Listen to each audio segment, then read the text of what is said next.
जय Jagannath everyone, welcome to my another mini vlog. आज हूँ day 21 of 21 days challenge. Finally आज 21 डेज कंप्लीट है।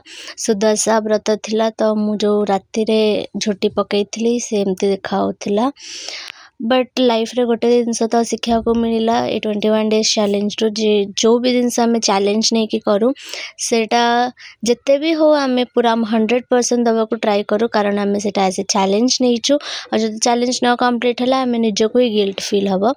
तो मोर गोटे वर्कशॉप थिला तो मुझे कॉलेज रे जल्दी पहुँची जाइली।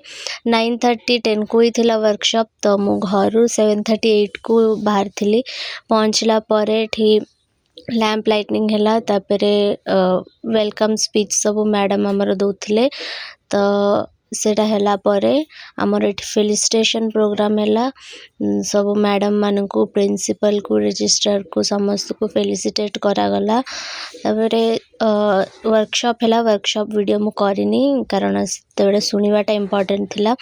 वर्कशॉप सरला परे आमे एठी बाहर की पड़े आसलु। बाहर को लंच करिया को बहुत जोरे हेडेक होथिला और भोक भी बहुत जोरे लगुला। एत समय है बसिकी शुणी तापरे आसिकी मु देखले तो ब्यूटीफुल पिकॉक आम कैंपस रे जाउथिला। तो मुझे कैप्चर करथिले केते सुंदर भाव से बेकले हल जाउची। तो एटा है रंगोली बनाई मो वर्कशॉप पाई। तापरे मु आसी घरे पहुँची जाइथिली। आसिला परे आरम एकेडमी देखंतु कैमेरा धरिकी।